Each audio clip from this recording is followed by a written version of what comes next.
के बीच कुणाल ने अनिका से पूछा, मैम आप अपना नाम तो बता दीजिए। ये सुनकर अनिका ने बिना किसी भी हाव भाव से धीरे से कहा, अनिका गुलेरिया। कुणाल ये सुनकर दंग रह गया। आप अनिका गुलेरिया को ही पिक करने आए हो ना?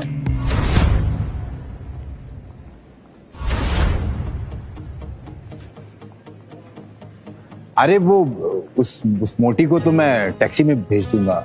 एक काम करिए, आप दोनों मेरे साथ मेरी कार में चलिए, मैं ड्रॉप कर दूंगा आप लोग।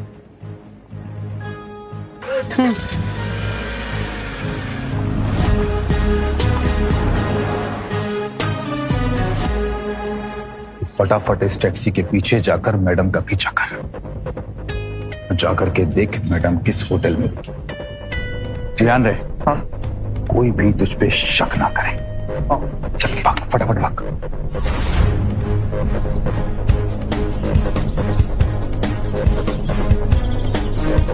अगले 1 घंटे में अनिका की टैक्सी मनाली की सबसे बड़ी 5 स्टार होटल पैराडाइज इंटरनेशनल में दाखिल हुई। रुकिए। लेकिन उसका पीछा कर रहे राजू को होटल के मेन गेट पर ही रोक दिया। होटल का प्रीमियम इंटीरियर्स और फर्नीचर्स, आकर्षित एम्बियंस और वेलकमिंग स्टाफ को देखकर समझ आ रहा था कि क्यों देश विदेश से आए टूरिस्ट्स मनाली के इस शानदार होटल में रहना पसंद करते थे।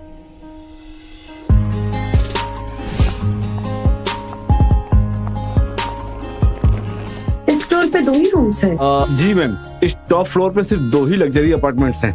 एक आपका और दूसरा हमारे होटल के मालिक रोहित मारवा सर का है। प्रेसिडेंशियल स्वीट एक काफी लग्जूरियस अपार्टमेंट था। ये प्रेसिडेंशियल स्वीट हर कोई अफोर्ड नहीं कर सकता था, मगर world famous neuro surgeon doctor Amrita उर्फ अनिका को इससे क्या फर्क पड़ने वाला था। चेंज करो, मैं आ रही।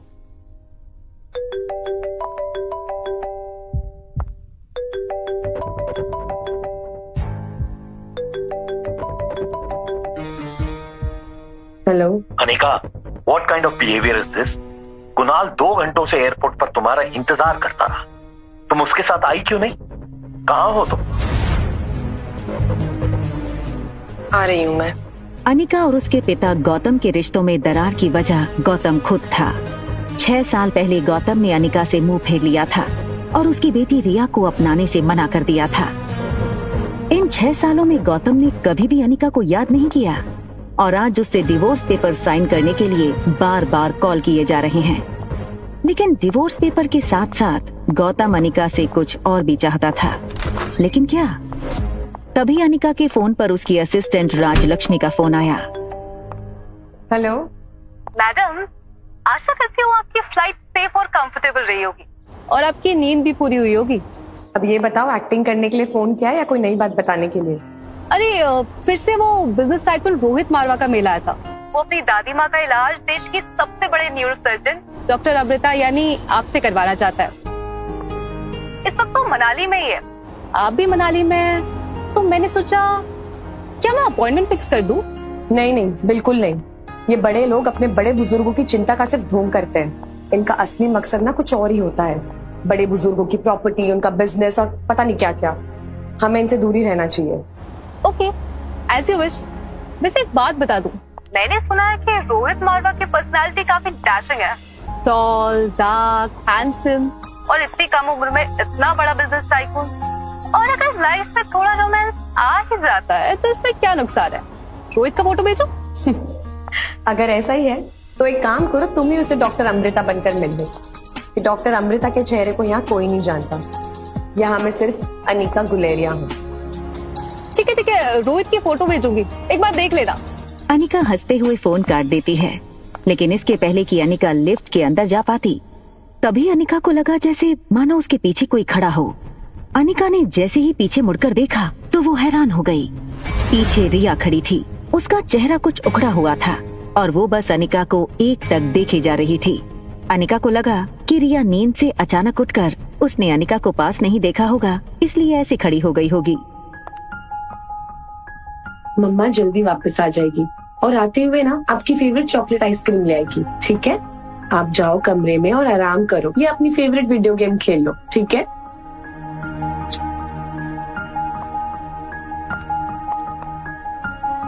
सीधा कमरे में ही जाना, okay? Mumma loves you and she miss you a lot. बाहर जाने की जल्दी में अनिका एक बात भूल रही थी कि उसने अपने कमरे का दरवाजा बाहर से बंद किया था। फिर भी रिया रूम से बाहर कैसे आ गई थी? तभी एक टॉल और हैंडसम आदमी होटल के टॉप फ्लोर के कॉरिडोर में तेजी से चलता हुआ आता है। ये आदमी था मारवा इंडस्ट्रीज का सीईओ रोहित मारवा।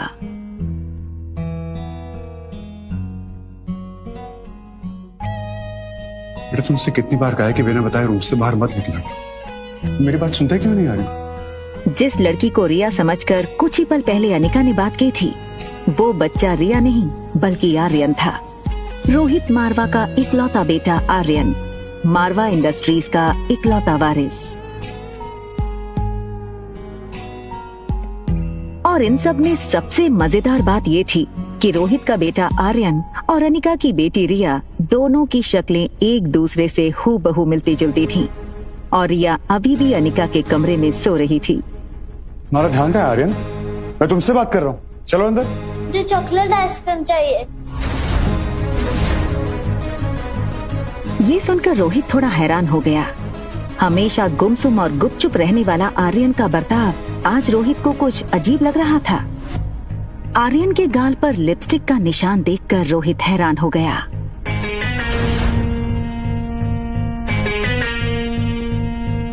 रोहित ने तुरंत सिक्योरिटी चीफ को फोन करके उसके रूम के बाहर का सीसीटीवी फुटेज तुरंत मंगवाया।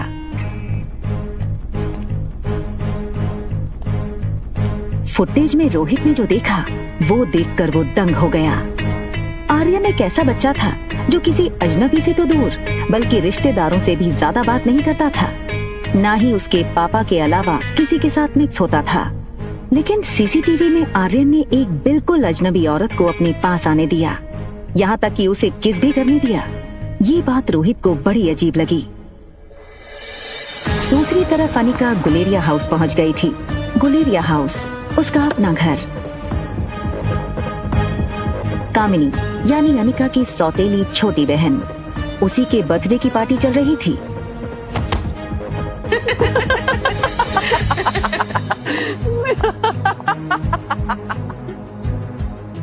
जैसे ही उस लड़की को अनिका ने देखा, उसे याद आया कि वो लड़की उसकी बुआ की बेटी प्रीति है।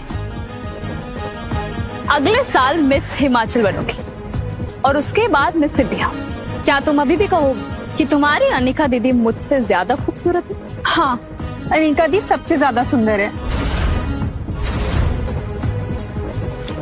अच्छा, तो एक काम करते हैं, वोटिंग करते हैं।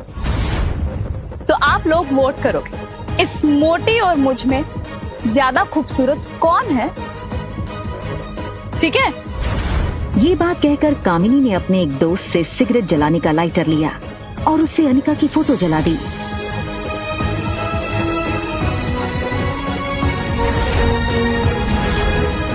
दूर खड़ी अनिका चुपचाप ये सब देख रही थी।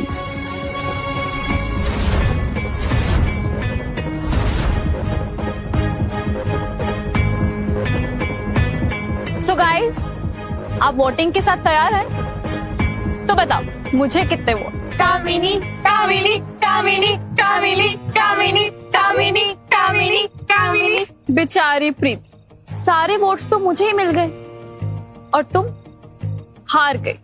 चलो कोई बात नहीं, अब हार ही गई हो तो इसकी सजा तो मिलनी होगी।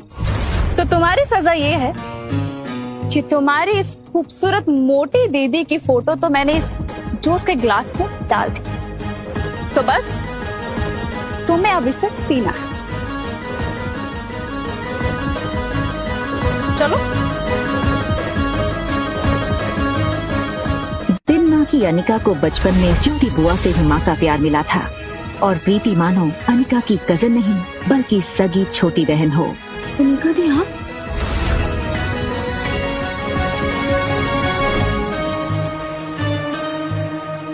हार और जीत का फैसला खेल खत्म होने के बाद होता है और खेल अभी खत्म नहीं हुआ है। अरे यार, ये अनिका इतनी खूबसूरत कैसे लग रही है?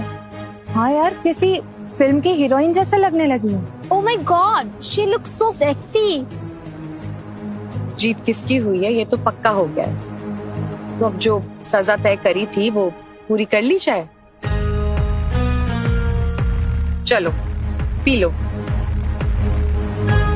और तभी ग्लास टूटने की आवाज सुनकर गौतम और अनिका की सौतेली माँ मनीषा वहाँ आ गए। पापा, मम्मा देखो ना, ये अनिका मेरी बर्थडे पार्टी में आकर मेरी पार्टी खराब करना चाहती। पहले तो बस इसे इतना कहा कि तुमने अपना वजन कैसे घटाया, और ये कहने लगी कि मैं तुमसे काफी खूबसूरत हूँ और तो और तुम्हारी औकात ही क्या है मेरे साथ। सबके सामने मेरी इज्जत थी पापा।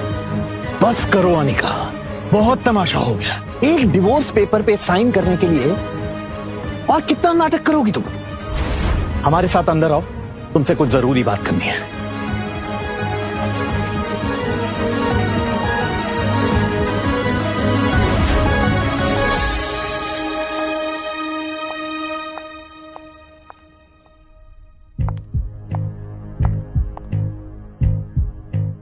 छह साल बाद अपनी बेटी से मिलने की कोई भी खुशी न जताते हुए वो सीधे मुद्दे की बात करना शुरू करते हैं। देखो अनिका, जो हो गया सो हो गया। हमें और परेशान करके तुम्हें क्या मिलेगा। तुम मेहरबानी करके इन 2 कागजात पर साइन कर दो। मैं तो सिर्फ डिवोर्स पेपर साइन करने आई थी, ये दूसरे पेपर्स। दरअसल तुमसे डिवोर्स लेने के बाद हम, यानी कि मैं और तुम्हारी नई माँ, ये चाहते हैं कि कुणाल और कामिनी की शादी हो जाए। कुणाल को भी इस शादी से कोई एतराज नहीं है और कामिनी तो पहले से ही कुणाल को चाहती थी। बस कुणाल के दादाजी की एक ही इच्छा है। दरअसल तुम्हारी माँ के गुजरने के बाद उसकी जो फार्मा कंपनी तुम्हारे नाम हो गई थी,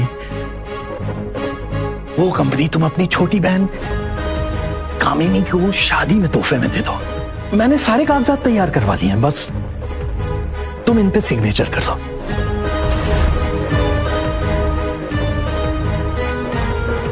वो कभी सोच नहीं सकती थी कि डोगरा खानदान के साथ रिश्ता बनाए रखने के लिए उसके पापा इतना नीचे गिर सकते हैं।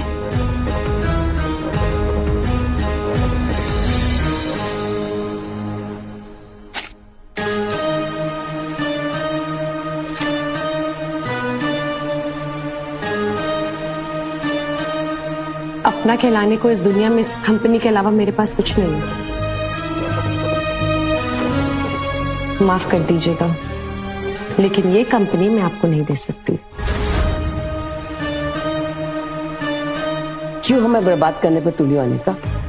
वैसे भी बिन ब्याही माँ बनकर जो समाज में तुमने हमारी इज्जत उछाली है, वो कुछ कम है क्या? जो अब अपनी बहन की जिंदगी बर्बाद करना चाहती हो तुम?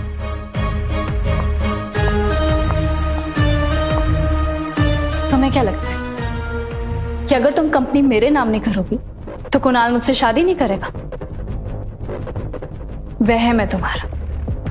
कुणाल मुझसे शादी इसलिए करना चाहता है क्योंकि वो मुझे पसंद करता है, ना कि तुम्हारी उस फैक्ट्री के लिए, जैसे उसे तुम्हारे साथ करनी पड़ी। लेकिन तुम ये सब नहीं देख सकती हो क्योंकि तुम मुझसे बचपन से ही चलती हो। कौन किससे जलता है ना, इसका नमूना तुम बाहर देख चुकी हो। बचपन में अनिका का फायदा हर कोई उठा ले जाता था। आज अनिका को इस तरह सबके अरमानों पर पानी फेरता हुआ देख सब लोग गहरे शौक में थे। समझती क्या हो अपने आप को?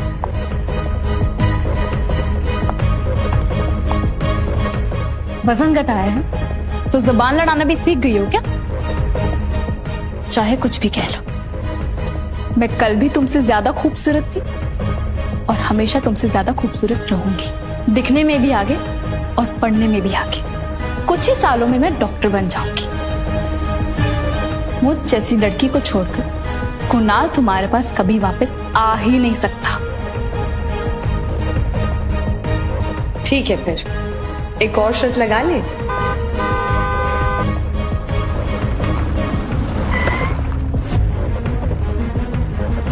कहाँ गई ये मोटी?